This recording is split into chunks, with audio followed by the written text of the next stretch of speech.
لله رب العالمين والصلاة والسلام على رسوله خاتم النبيين وعلى آله الطيبين وأصحابه الطاهرين والمؤمنين والمسلمين كلهم أجمعين. أما بعد، أعوذ بالله من الشيطان الرجيم. بسم الله الرحمن الرحيم. يا أيها الناس اعبدوا ربكم الذي خلقكم من نفس واحدة. صدق الله العظيم. وقال نبينا عليه الصلاة والسلام: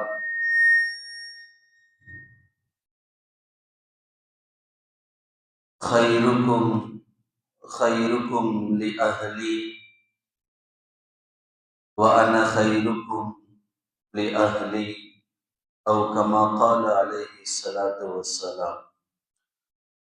புகழனைத்தும் அல்லாஹ் ஒருவனுக்கே, ஸலவாத்தும் சலாமும் கண்மணி நாயகம் முஹம்மது ரசூலுல்லாஹ் ஸல்லல்லாஹு அலைஹி வஸல்லம் அவர்களின் மீதும், அன்னாரின் நற்பாக்கியங்களை பின்பற்றிய சஹாபாக்கள், தாபீன்கள், தபா தாபீன்கள், அவுலியாக்கள், நல்லவர்கள், நம்மவர்கள் அனைவர்களின் மீதும் அல்லாஹ்வின் அருளும் கிருபையும் என்றென்றும் நிறைவாக நிலவட்டுமாக. ஆமீன். அல்லாஹு ஜல்ல ஷானஹு வ தஆலா மனித சமுதாயத்தை பல்வேறு உறவு முறைகளுக்கு மத்தியிலே ஆக்கியிருக்கின்றார். வாழ்க்கையினுடைய மிக முக்கிய பகுதியாக, மிக முக்கிய நிகழ்வாக ஒரு சில தருணத்தை அல்லாஹ் ஆக்கியிருக்கின்றார். வாழ்வாதாரத்திற்கு மிகப்பெரிய அந்தஸ்தான, மிகப்பெரிய அருட்கொடையாக வல்ல ஜல்ல ஷானஹு வ தஆலா பல்வேறு உறவு முறைகளை வைத்திருக்கின்றார். தாய் தந்தை என்ற உறவுகளில் தொடங்கி நட்பு என்று வரையிலும் பல்வேறு பலதரப்பட்ட உறவு முறைகளை அல்லாஹ் ஆக்கியிருக்கின்றார். ஆக முக்கிய உறவுகளாக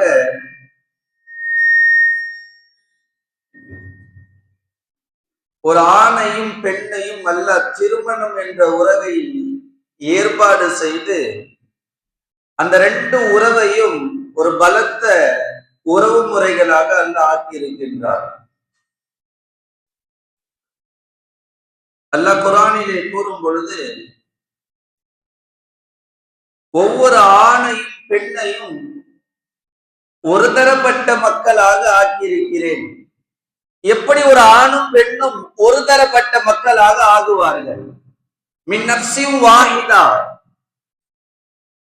காரணம், நோக்கம் பலதரப்பட்டு இருக்க, அல்லாஹ்வால் ஏற்படுத்தப்பட்ட விதி, அல்லாஹ்வினால் ஏற்பாடு செய்யப்பட்ட சூழல் என்னவென்றால், ஒரு கணவனும் மனைவியும் சேரும் பொழுதுதான் அந்த திருமணம் என்ற உறவை முதற் கொண்டுதான் வாழ்க்கையினுடைய துவக்கம் அங்கிருந்து துவங்குகின்றது.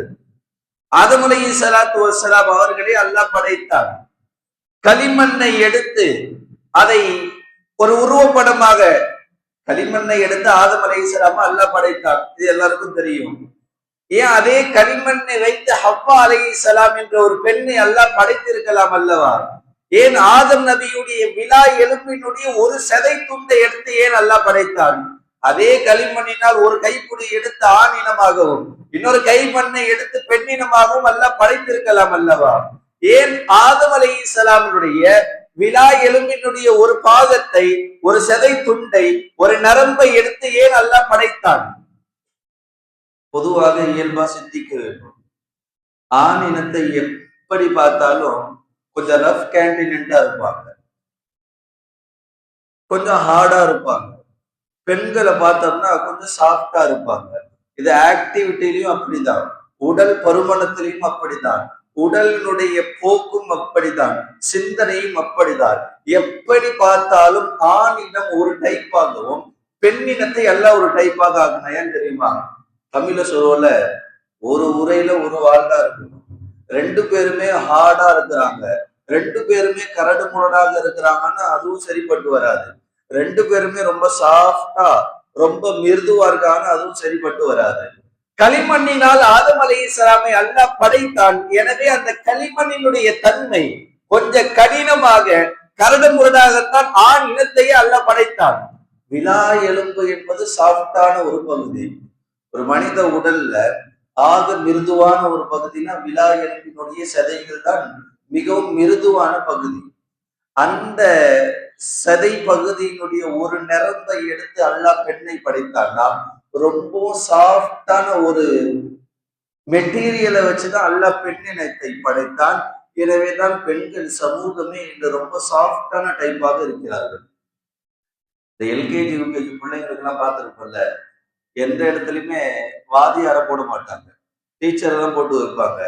ஏன்னா சின்ன புள்ள ஏதாவது தப்பு பண்ணான்னா ஹார்டா இருக்கிற நம்பாலு ஆணுங்கள் என்ன பண்ணுவாங்க, போட்டு ஒரே அடி. அந்த குழந்தை எழுந்துக்குமான்னு கூட தெரியாது கோவத்துல. ஒரு பெண்ணை ஹேண்டில் பண்ணக்கூடிய அந்த விதம் என்பது மிருதுவானதாக சாஃப்டாக இருக்க வேண்டும் என்பதற்காக வேண்டி கருத்தில் கொண்டுதான் அல்லாஹ் இவ்வாறாக வேறுபட்ட தரப்புகளோடு படைத்தான். எனவே தான் ரெண்டும் சேரும் பொழுது அதிலிருந்து வருகின்ற பிரதிபலனும் கூட பலமானதாக மதிப்பானதாக இருக்கின்றது. எனவே தான் அல்லாஹ் ஒரு ஆணையும் பெண்ணையும் திருமணம் என்ற உறவை கொண்டு இந்த சமுதாயத்தினுடைய வாழ்க்கையினுடைய துவக்கமாக ஆக்கினான். நாம் சொல்லலாம் அல்லவா, நான் பிறந்ததுன்னு என் வாழ்க்கையினுடைய துவக்கம், அது என்ன? திருமணம். உண்மை வாழ்க்கையினுடைய துவக்கம் கல்யாணம் பண்ணதில் இருந்தா இருக்குது. தமிழ்ல சொல்லுவாங்கல்ல, வீட்டை கட்டிப்பார் கல்யாணத்தை பண்ணிப்பாருன்னு. ஒரு வாழ்க்கையினுடைய துவக்கம் எங்க இருந்து ஒரு மனுஷனுக்கு ஸ்டார்ட் ஆகுதுன்னா, எப்ப திருமணம் முடிக்கிறானோ, எப்போ ஒரு பெண்ணை மணக்கின்றானோ, அதிலிருந்து அவனுடைய வாழ்க்கையினுடைய துவக்கம் ஆரம்பிக்கின்றது. பேச்சுலர் லைஃப் சொல்லுவாங்க. கல்யாணத்துக்கு முன்னாடி எப்படி வேண்டுமானாலும் இருக்கலாம், எங்க வேண்டுமானாலும் போகலாம், எப்போ வேண்டுமானாலும் வரலாம். அந்த அளவு கேர் பண்றவங்க யாரும் இருக்க மாட்டாங்க. நான் கல்யாணம் பண்ணி முடிச்ச பிறகு அதுக்கு அப்படியே ஆப்போசிட்.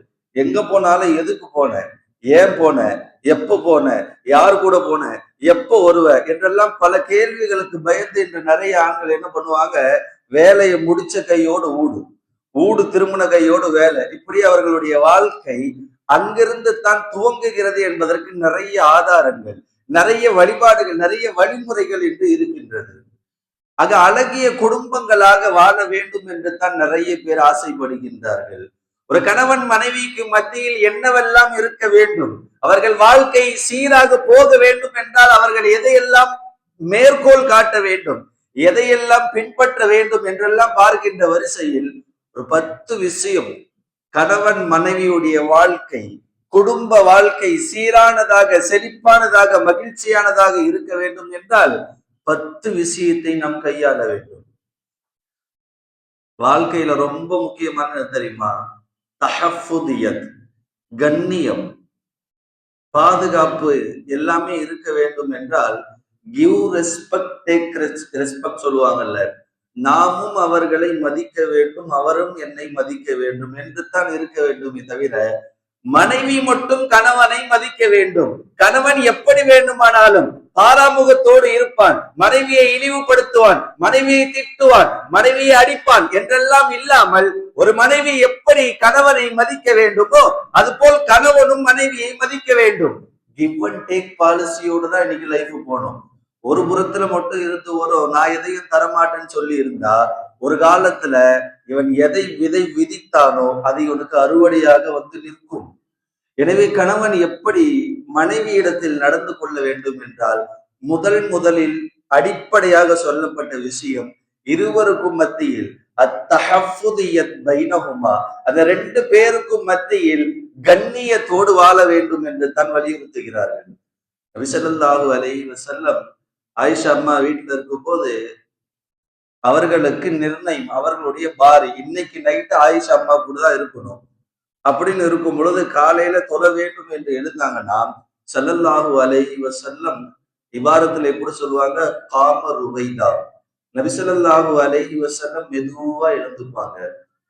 ஃபதஹல் பாப ருவைதா, நபி ஸல்லல்லாஹு அலைஹி வஸல்லம் எழுந்து போய் கதவு அமைதியா மெதுவா திறப்பாங்களாம். அந்த சத்தத்தையும் கேட்டு ஆயிஷா அம்மா எழுந்துப்பாங்களா. ஆயிஷா அம்மா கேட்பாங்களா, யா ரசூலல்லாஹ், என்னை எழுப்பியிருந்தா நான் கதவு திறந்து விட்டு இருக்க மாட்டேனா. ஸல்லல்லாஹு அலைஹி வஸல்லம் சொன்ன வார்த்தை, யா ஆயிஷா, நீ ஆழ்ந்த உறக்கத்தில் இருந்தாய், உன்னை டிஸ்டர்ப் பண்ணணும், தொந்தரவு பண்ண வேண்டும் என்று என் மனம் விரும்பவில்லை ஆயிஷா. அதனாலதான் நானா போய் கதவை திறந்து நானா வெளியே போக ஆசைப்பட்டேன்னு சொன்னாங்க ஸல்லல்லாஹு அலைஹி வஸல்லம். இன்னைக்கு வீட்டில் இருக்கின்ற ஒவ்வொரு ஆணும் சிந்தித்து பார்க்க வேண்டும். முழிப்பு வந்தவுடனே தட்டுறது யாருக்கு? பக்கத்துக்கிற அம்மா எழுந்துக்கணும். எழுந்துட்டு கதவெல்லாம் திறந்து போய் எல்லா வேலையும் முடிச்சுட்டு வந்து இவரை எழுப்பணும். தொழுவ போங்க, வேலைக்கு போங்க, அப்படி என்ற நடைமுறையில் தான் இன்று சமூகம் பயணித்துக் கொண்டிருக்கின்றது. நாம் எதை பெண்களுக்கு கொடுக்கின்றோமோ அதைத்தான் அவர்கள் நமக்கு கொடுப்பார்கள். அவள் மட்டும் கொடுக்க வேண்டும், நான் எப்படியாவது இருப்பேன் என்று சொல்வதை இஸ்லாம் விரும்பவில்லை, சமூகமும் அதனை விரும்புவது கிடையாது. ஆக ஒரு கணவன் மனைவிக்கு மத்தியில் முதலில் இருக்க வேண்டிய விஷயம், இவளும் அவருக்காக வேண்டி மரியாதையும் கண்ணியமும் கொடுக்க வேண்டும், அவர்களும் இவர்களுக்காக வேண்டி மரியாதையும் கண்ணியமும் கொடுக்க வேண்டும். மதிப்போடு வாழ்கின்ற வாழ்க்கை தான் இன்று மதிக்கப்படுகின்ற வாழ்க்கையாக இருக்கின்றது. இரண்டாவது விஷயம், ஹதீஜா அம்மா இருக்காங்கல்ல, ஸல்லல்லாஹு அலைஹி வஸல்லம் மனைவி, மரியாதை கொடுக்க வேண்டும் என்பதில் ஹதீஜா அம்மா முன்மாதிரி. ஸல்லல்லாஹு அலைஹி வஸல்லம் எப்ப வந்தாலும் வேலைக்கு போய் வீட்டுக்கு வெளியே எந்த வேலைக்கு போயிட்டு ஸல்லல்லாஹு அலைஹி வஸல்லம் வீடு திரும்பினாலும் ஹதீஜா அம்மா எழுந்து நின்று வரவேற்பது, எழுந்து நின்று ஸல்லல்லாஹு அலைஹி வஸல்லம் வருவதை பார்த்து எழுந்து நிற்பது ஹதீஜா அம்மாவுடைய பழக்கம். கடைசி சக்கராத்துடைய நேரத்துல இருக்காங்க ஹதீஜா அம்மா, உடல்நிலை சரியில்லை, எழுந்து போக முடியல. அந்த நேரத்திலும் ஃபாத்திமாவை கூப்பிட்டு, யா ஃபாத்திமா, என்ன அப்படியே கொஞ்சம் எழுந்து நிப்பாட்டு. ஃபாத்திமா அம்மா சொல்றாங்க, தாயே, உங்கள் உடல்நிலை சரியில்லையே, ஏன் எழுந்துக்க ஆசைப்படுறீங்க? கதீஜா சொன்னாங்க, ஓ ஃபாத்திமா, கஸ்தூரி மனம் உனக்கு வீசவில்லையா? ஃபாத்திமா அம்மா அப்படியே நுகர்ந்து பார்த்துட்டு, ஆமா கஸ்தூரி மனம் வீசுது. இதிலிருந்து தெரியலையா உங்களுடைய தந்தை வீட்டுக்கு வரப்போகிறார் என்று? ரசூல் ஸல்லல்லாஹு அலைஹி வஸல்லம் தூரத்திலிருந்து வருகிறார்கள் என்றால் அதற்கு முன்னாடியே கஸ்தூரி மனம் தழுவ அந்த தெருக்களை மணக்கும் என்று ஹதீசுகளில் வருகின்றது. கஸ்தூரி மனம் வீசுகிறது, என் கணவர் வர இருக்கின்றார், அவர்கள் வருவதை கண்ட நான், வருவதை எதிர்பார்த்த நான் எழுந்து நின்று ரசூலை வரவேற்க வேண்டும். என்னை எழுப்பி நிப்பாட்டுனாங்க ஸல்லல்லாஹு அலைஹி வஸல்லம். வருவதை கண்டு கதீஜா அம்மா எழுந்து நிப்பாட்டுன்னு ஃபாத்திமாட்ட சொல்ல, ஃபாத்திமா அம்மா எழுப்பி நிப்பாட்டுறாங்க. ஸல்லல்லாஹு அலைஹி வஸல்லம் வந்து கேட்ட முதல் வார்த்தை, யா கதீஜா, உன் உடல்நிலை சரியில்லையே, ஏன் எழுந்து நிற்கிறாய்? கதீஜா அம்மா சொன்ன வார்த்தை, நான் கடைசி மௌத்து வரையிலும் என் கணவனுக்கு கண்ணியம் கொடுப்பவனாக நான் இருக்க வேண்டும். என் கணவர் வருகிறார் என்றால் எழுந்து நின்று அவர்களை வரவேற்க வேண்டும் என்பதை நான் ஆசைப்படுகிறேன். நம்ம சொல்லுவோம்ல, சின்ன பிள்ளைக்கு எதை நம்ம விதை போறோமோ அதான் விதைச்சு நிற்கும்னு சொல்றல. இதையெல்லாம் பாக்குற ஃபாத்திமா அம்மா ரலியல்லாஹு அன்ஹா, அவங்க வாழ்க்கையில் அலி ரலியல்லாஹு திருமணம் பண்ணி ரொம்ப உடல்நிலை சரியில்லை, சக்கராத்துடைய சூழல். அலி ரலியல்லாஹு வீட்டுல இருந்து வெளியே வரும் பொழுது, வீட்டுக்குள்ள வரும்போது ஃபாத்திமா ரலியல்லாஹு அன்ஹா சாமான்களை, பாத்திரங்களை விலக்கி கொண்டு கழுவி கொண்டு இருக்கிறார்கள். வந்த அலி ரலியல்லாஹு கேட்ட வார்த்தை என்ன தெரியுமா? ஃபாத்திமா, நீ ஏன் கழுவுற? நான் வந்து கழுவி இருக்க மாட்டேனா? இன்னைக்கு எத்தனை கணவர்கள் கேட்டு இருப்போம். அவர்கள் உடல்நிலை சரியில்லாத பொழுது, ஏதோ ஒரு சிரமத்தில் மனைவி உட்கொண்டு இருக்கும் பொழுது எத்தனை கணவர்கள் போய் நான் இதை செய்திருக்க மாட்டேனா என்று கேட்டு இருக்கிறோம். போன உடனே இன்னைக்கு என்ன சோறு, இன்னைக்கு என்ன சாப்பிடலாம், இன்னைக்கு என்ன வேலையெல்லாம் செஞ்சுட்டியா, துணி துவைச்சிட்டியா, இப்படின்னு கேட்கிற ஆண்களுக்கு மத்தியில் அலி ரலியல்லாஹு வந்து கேட்கும் போது ஃபாத்திமா அம்மா சொன்ன வார்த்தை என்ன தெரியுமா? யா அமீரல் முஃமினீன், 4 அமீர்களில் அலி ரலியல்லாஹு அன்ஹு ஒருத்தவங்க. அலி ரலியல்லாஹு அன்ஹு பார்த்து ஃபாத்திமா அம்மா சொன்ன வார்த்தை, என் கடைசி மௌத்து வரையிலும் என் கணவனுடைய கடமைகளை சரிவரை நான் நிறைவேற்ற வேண்டும். இந்த பாத்திரங்களை விளக்காமல் கழுகாமல் நான் மௌத்தாகி விட்டேன் என்றால் அல்லாஹ் என்னை பார்த்து கேட்டு விடக்கூடாது. ஏன் உன் கணவனுக்கு சிரமத்தை வைத்து அவர்கள் பயன்படுத்திய பாத்திரத்தை கழுவாமல் மௌத்தாகி விட்டாயே என்று பாத்திமா என்னை பார்த்து அல்லாஹ் கேட்டு விடக்கூடாது. மௌத்து வரையிலும் என் கணவனுடைய கடமைகளை சரிவரை நான் பார்க்க வேண்டும் என்பதற்காகத்தான் பாத்திரத்தையும் கழுகிறேன் என்று சொன்னார்கள். பெற்றோர்கள் நடக்கின்ற முறையை பார்த்துதான் இன்னைக்கு பிள்ளைகள் வளருகின்றார்கள். பிள்ளைங்களுக்கு முன்னாடி கணவன் போய் மனைவியை திட்டுறது, உங்க அம்மா குரங்கு எங்க, அந்த அம்மா அங்க இருந்து சொல்றது, அந்த கழுதை வெளியே போயிருக்கிறான். அப்ப பிள்ளையுடைய மனசுல என்ன வரும்னா, அம்மா கரைனா குரங்கு, அப்பா கரைனா கழுதை, இப்படித்தான் வரும். பிள்ளைகளுக்கு மத்தியில் நாம் பயன்படுத்துகின்ற வார்த்தைகள் நம் வாழ்க்கையினுடைய ரோல் மாடலில் தான் பிள்ளைகள் வளருகின்றது. ஒரு கணவன் மனைவி எப்படி இருக்கிறார்களோ நன்கு சிந்தித்து பார்க்க வேண்டும், விளங்கி கொள்ள வேண்டும். பிள்ளைகளும் அப்படித்தான் வளருவார்கள். ஹதீஜா அம்மாவை பார்த்த ஃபாத்திமா ரலியல்லாஹு அன்ஹு விளைவினுடைய உச்சகட்டத்தில் சுவனவாதி என்று பெயரைத்தார்கள். என்ன காரணம்? 2 பேருடைய நடத்தையை பார்த்து வளர்ந்தார்கள். இன்றும் நடந்து கொள்கின்ற பெற்றோர்கள் பிள்ளைகளுக்கு முன்னால் என்ன சண்டைகள் இருந்தாலும், சச்சரவுகள் இருந்தாலும், மன சஞ்சலங்கள் இருந்தாலும் பிள்ளைகளுக்கும் காட்டக்கூடாது, பெற்றெடுத்த பெற்றோர்களுக்கும் காட்டக்கூடாது. இன்னைக்கு 2மே நடக்கிறது கிடையாது. வந்த பிள்ளைய ஏதாவது கணவன் ஒரு வார்த்தை சொல்லிட்டா உடனே அம்மாவுக்கு வாப்பாக்கு போன் அடிக்கிறது. அப்பா என் வீட்டுல என்ன இப்படி பண்ணிட்டாங்க, என்னமோ மாமியாருக்காரி தொடப்பத்தை வச்சுட்டு தூரமா நிக்கிறாங்க. இந்த புள்ள நினைச்சுக்கிட்டு மாமியார் என்னதான் தொடப்பத்தை காட்டுறாங்க. உடனே போன் பண்ணி அம்மாட்ட சொல்றது, என் மாமியார் என்ன தொடப்பத்தை காமிச்சு நிக்கிறாங்க. அந்த அம்மா என்ன சொல்லணும்? ஏதாவது 4 வார்த்தை நல்லா சொல்லணும். உன்ன தொடப்பத்தை காமிச்சு நின்றுட்டாளா, கிளம்பி வந்துரு. இந்த அம்மாவும் கிளம்பி போறது, வாழ்க்கை அதோட முடிஞ்சு போறது. ஒற்றுமை இல்லாமல், விட்டு கொடுக்கின்ற தன்மைகள் இல்லாமல் இன்று நடக்கின்ற வாழ்க்கை தான் கேள்விக்குறியாகி நிற்கின்றது. நிறைய வீடுகளிலும் பார்த்தால் இவ்வாறு இருக்கின்றது. பார்ப்பதற்கு வாழ்வதை போல் தெரிகிறது. கணவன் மனைவிகளாக இருக்கின்றார்கள். வாழ்க்கையை பற்றி சிந்தித்து பார்க்கும் பொழுது ஒரு கணவன் மனைவிக்கு என்ன செய்ய வேண்டுமோ செய்வது கிடையாது. ஒரு மனைவி கணவனுக்கு என்ன செய்ய வேண்டுமோ செய்வது கிடையாது. இது இல்லாமல் என்ன வாழ்க்கை? வெளியே சொல்றதுக்கா வாழ்க்கை? நான் இன்னாருடைய மனைவியின் பேரு போறதுக்கா வாழ்க்கை? அல்லது நான் இன்னாருடைய மனைவியின் இன்சல மாத்தி என் தந்தையை விடவும் என் கணவன் முக்கியம் பேர் காட்டுவதற்கா வாழ்க்கை? வாழ்க்கையை நேசிக்க வேண்டும், வாழ்க்கையை வாழ்க்கையாக வாழ வேண்டும். நிறைய பேருடைய வாழ்க்கை கேள்விக்குறியான வாழ்க்கையாகத்தான் இருக்கின்றது.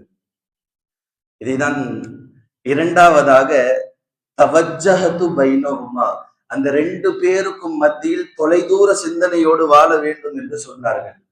பிள்ளைகளை உருவாக்கும் பொழுதும் சரி, கணவன் மனைவி எப்படி வாழ்கிறார்களோ அதை பேஸ் பண்ணி அதை ரோல் மாடலாகத்தான் பிள்ளைகள் என்று நிறைய வளருகின்றது.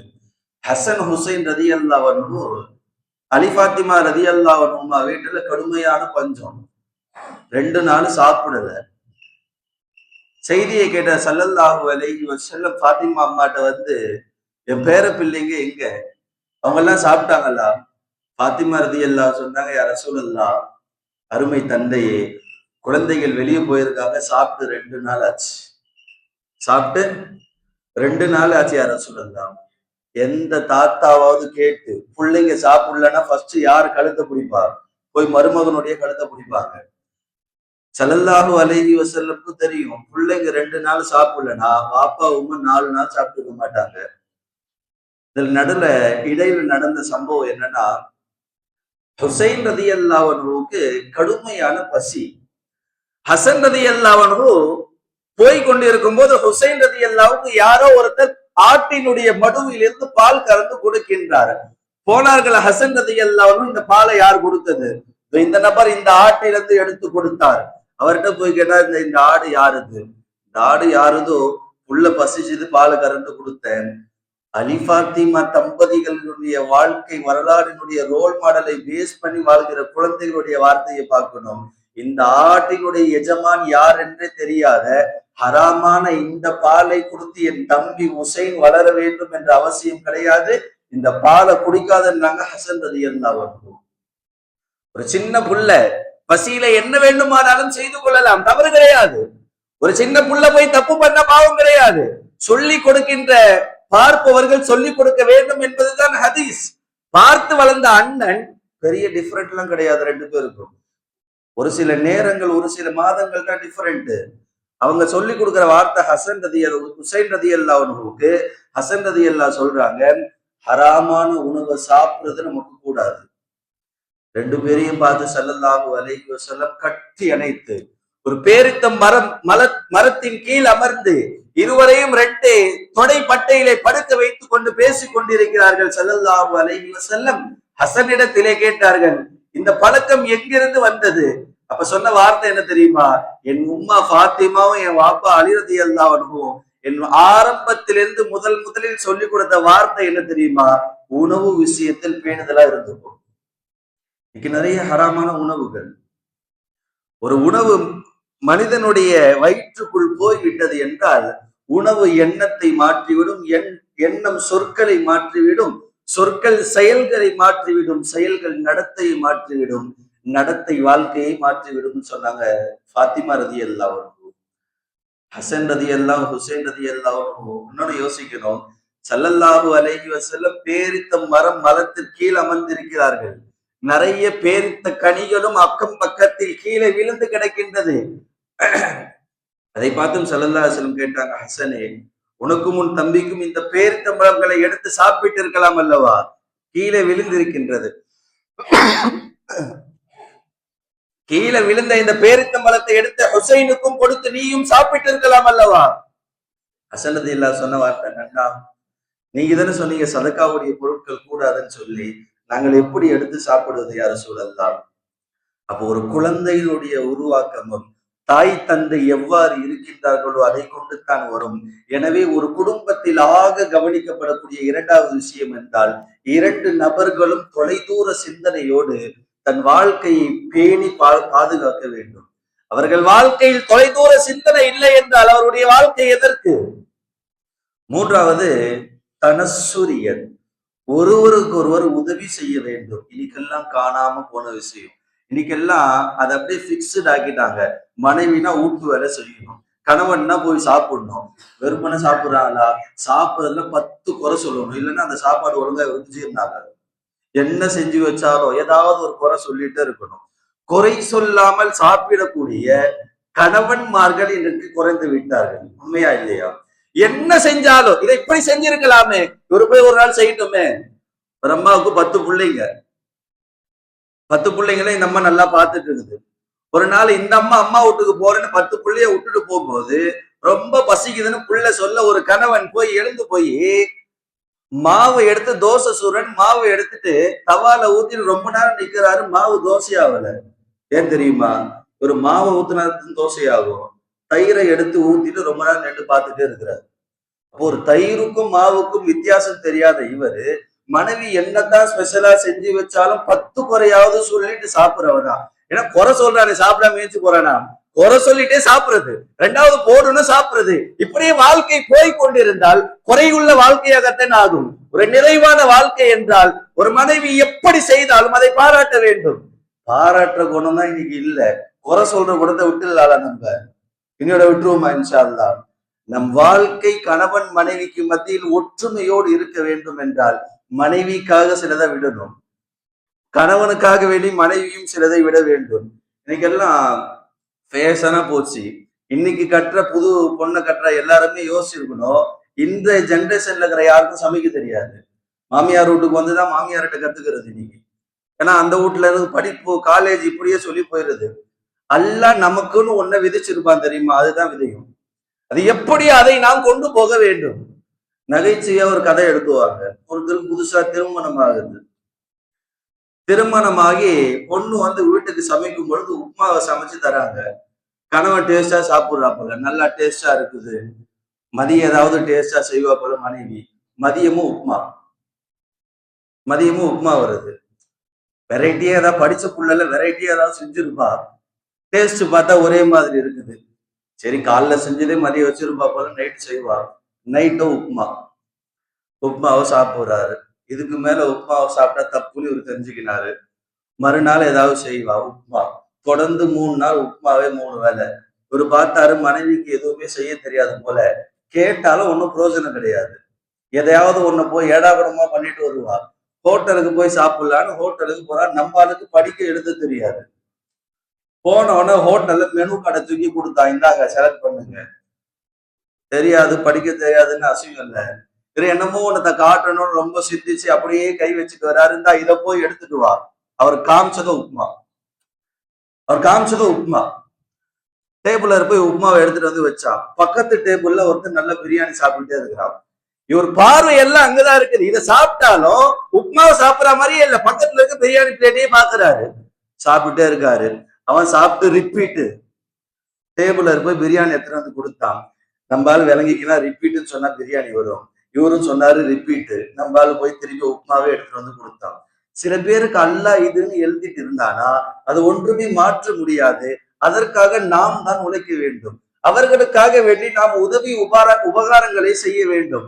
எதுவுமே தெரியாம வராங்களா? தெரிஞ்சா நம்ம கத்து தரணும். இன்னைக்கு நிறைய யூடியூப்ல வந்துருச்சு. ஒரு காலம் அப்படியே இருந்துச்சு. ஆக மனைவி கணவனுக்கு மத்தியில் உதவி செய்கின்ற இந்த தன்மை இல்லை என்றால் ரெண்டு பேருமே வாழ்க்கையினுடைய வெற்றியை காண முடியாது. ஒருவருக்கொருவர் விட்டு கொடுத்து வாழ வேண்டும். ஒருவருக்கு ஒருவர் மத்தியிலே விட்டு கொடுக்கிற தன்மை எதுவரை வரவில்லையோ அதுவரையிலும் வாழ்க்கை சீராக போய் நிற்காது. கொடுக்கின்ற நேரத்தில் மதிப்பை கொடுக்க வேண்டும். முதல்ல பார்த்தோம்ல, ஆக முக்கியமானது என்ன எழுதுவாங்கன்னா, 4 பேர் பார்க்கிற மாதிரி மனைவியை பாராட்ட வேண்டும். 4 பேர் பார்க்கிற மாதிரி மனைவியை பற்றி பெருமையாக பேச வேண்டும் என்று பெண்கள் பொதுவாக இயல்பாக எண்ணுவார்கள். இன்னைக்கு நம்மால எப்படி தெரியுமா? தனியா என்னென்னமோ பேசுவான். 4 பேரை பார்க்கும்போது இவருக்கு இன்னொரு 4 ரெக்க முளைச்சிடும். நீ என்ன சமைச்ச, நீ என்ன டேஸ்டா பண்ண, 4 பேருக்கு முன்னாடி திட்டுறது, 4 பேருக்கு முன்னாடி மனசு கஷ்டப்படுத்துவது, இதை தாங்கி கொண்டு வாழ்கின்ற பெண்களும் இன்று குறைந்து விட்டார்கள். ஒரு பெண் எப்படி இருக்கிறாளோ அவர்களை கவனித்து அவள் வாழ்க்கை எப்படி சீராகும் என்பதை கவனித்துதான் ஒரு ஆண் இருக்க வேண்டுமே தவிர அவள் என்னை போல் ஆக வேண்டும். எனக்கு பேரா இருக்கிறானா எனக்கு ஆப்டாதான் இருக்கணும்னு சொன்னா இன்னைக்கு வாழ்க்கை போவாது. குச் பானாத்தோ குச் கோனாங்க உருதுல. ஏதாவது உனக்கு வேணும்னா நீ ஏதாவது இழந்துதான் ஆக வேணும். ஒரு டேஸ்டான சாப்பாடு கிடைக்கிறமா போய் உதவி செய். அல்லது ஏதாவது உனக்கு ரெஸ்பெக்ட் வேணுமா, உனக்கு மதிப்பு வேணுமா, நீ அவ்வளவு மதிச்சு பேசு. இன்னைக்கு பேசினா போச்சு. வாங்க போங்கன்னு கூப்பிட்டா 2 பேருக்கும் மத்தியில பாண்டிங் நல்லா இருக்காது. வாடா போடான்னு கூப்பிட்டாதான் பாண்டிங் நல்லா இருக்கும். ஆரம்பத்துல ஒரு பார்த்து சொல்றது நல்லா, நான் போட்டு கூப்பிடுமா என்ன. ஒரு காலம் வரும், அடே இங்க வா, ஒரு டா போட்டு கூப்பிடுன்னு இவர் ஆசைப்பட்டிருப்பாரு. ஒரு காலம் வரும் அந்த அம்மா டா போட்ட வார்த்தையை கடந்து போவாரு. இத்தனை டா வரும், டே எங்கடா இருக்க, டே என்னடா பண்றேன்னு சொல்லி. ஆரம்பத்தில் ஒரு கணவன் மனைவி இடத்தில் எப்படி நடந்து கொள்கிறானோ அப்படித்தான் பின் விளைவுகளும் ஏற்படும். கொடுக்கின்ற போதே சிரமம் இல்லாமல் கரெக்டாக கொடுத்து விட்டோம் என்றால் நமக்கு கிடைக்கும் போதும் கரெக்டா கிடைக்கும். 10 விஷயத்த பேசணும்னு வந்தோம், 3 விஷயம் தான் பேசிருக்க, டைம் ஆயிடுச்சு. இந்த 3 விஷயத்தையும் ஒரு வாரத்தை நம்ம ஃபாலோ பண்ணுவோம். அடுத்த 7 என்னன்னு பார்ப்போமா? 3, ஃபர்ஸ்ட் நம்ம அவர்களை மதிக்க வேண்டும், மதிப்பு கொடுக்க வேண்டும். 2வது தொலைதூர சிந்தனையோடு நம் வாழ்க்கையை செயல்படுத்த வேண்டும். 3வது அவர்களுக்காக வேண்டி உதவி செய்ய வேண்டும். இந்த 3ஐயும் ஒரு வாரம் நம்ம செய்வோமே ஆனால் அல்லாஹ் நம்முடைய குடும்பத்தை ரோல் மாடலான குடும்பமாக இன்ஷா அல்லாஹ் ஆக்கி தருவானாக. ஆமீன். அல்லாஹ்வுடைய மாபெரும் கிருபை என்னவென்றால் மனைவியை கொடுத்து விட்டான். ஒரு பெரிய எக்ஸாம் பாடம் என்று சொன்ன ஒரு மனைவி. அந்த மனைவி இடத்தில் நாம் எப்படி நடந்து கொள்கிறோமோ, ஒரு மனைவியை சந்தோஷப்படுத்தி விட்டால் நம் வாழ்க்கையில் வெற்றி பெற்று விட்டதை போல். ஸல்லல்லாஹு அலைஹி வஸல்லம் ஒரு கணவனுக்கு மனைவி யாரு? பாபுல் ஜன்னதி வ பாபுல் நார். உன் கணவனுக்கு மனைவி தான் சொர்க்கத்தினுடைய வாசல், கணவனுக்கு மனைவி தான் நரகத்துடைய வாசல். அப்படி ஆப்போசிட், மனைவிக்கு கணவன் தான் சொர்க்கத்தினுடைய வாசல், மனைவிக்கு கணவன் தான் நரகத்துடைய வாசல். அவளுடைய பொருத்தத்தை பெற்றால் நீ சுவனம் போய்விடலாம்.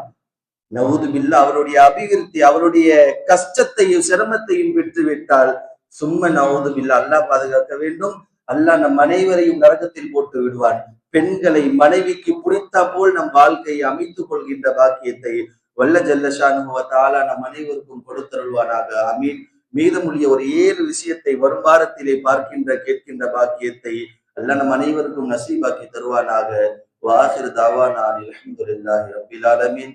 அஸ்ஸலாமு அலைக்கும் வரஹ்மத்துல்லாஹி வபரகாத்துஹு.